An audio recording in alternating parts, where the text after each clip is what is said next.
Gaziantep'te Umut Kervanı olarak her yıl yaptığımız gibi Kurban Bayramı gelmezden önce çalışmalarımızı başlattık, hazırlıklarımızı yaptık.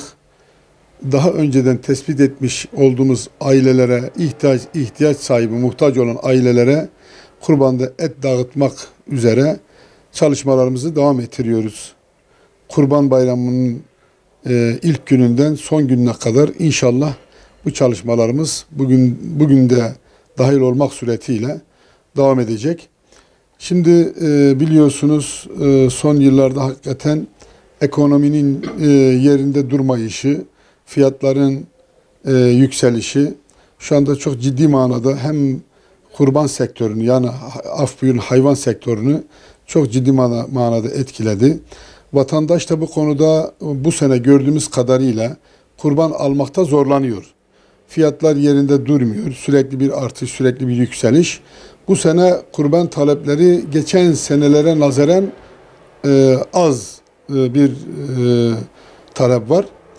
Dolayısıyla bizler de Umut Kervanı olarak bu sene yine her ne kadar talep az olsa da çalışmalarımızı devam ettiriyoruz. Allah nasip ederse bu Kurban Bayramı'nda da yine inşallah gelen bağışlar olursa kesip ihtiyaç sahibi ailelere dağıtacağız. Bizim genel olarak her yıl yaptığımız bir çalışmadır.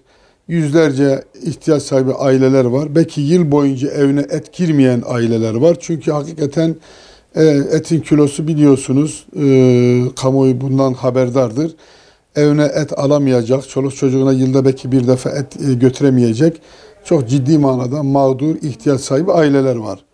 Biz de hayır kurumu olarak, Umut Kervanı olarak bu ailelere yılda bir defa da olsa onların yüzünü güldürmeyi, onlara az da olsa bir et ulaştırmayı, bu çalışmayı yapıyoruz. Şimdi ailelerin hakikaten bu konudaki mağduriyetleri yani kurbanla ilgili mağduriyetleri de az önce dediğim gibi fiyatlar yerinde durmadığı gibi bu senede kurban kesen ailelerin sayısı düşüşte, öyle görüyoruz. İhtiyaç sahibi mağdur olan ailelerin gözü et için, çoluk çocuklarının gözü bayramı bekliyor ki bayramda evimize bir parça et girsin, çoluk çocuğumuza et yedirelim diye ailelerin gözü de Umut Kervanı'ndadır. Umut Kervanı da hayır sahiplerimizin yolunu bekliyor şu anda. Onların bağışlarıyla ilgili eğer Umut Kervanı'na müracaat eder, yardımcı olur, destek olurlarsa Umut Kervanı bir vesiledir, aracı oluyor. Her yıl bu çalışmayı, bu hizmeti, insanlara yardımcı olmayı önceleyen bir kurumuz.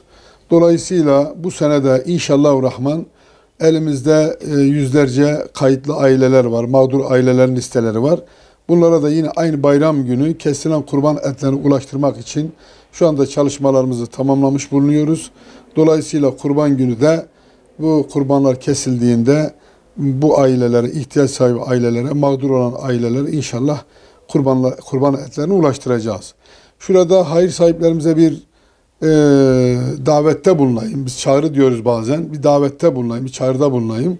Diyoruz ki gelin bu bayramda Umut Kervanı'nı aracı kılaraktan ihtiyaç sahibi ailelere kesmiş olduğunuz kurbanlarınızın etlerini ihtiyaç sahibi olan ailelere Umut Kervanı aracıyla ulaştıralım. O mazlumların, o fakirlerin, o çocukların yüzünü güldürelim.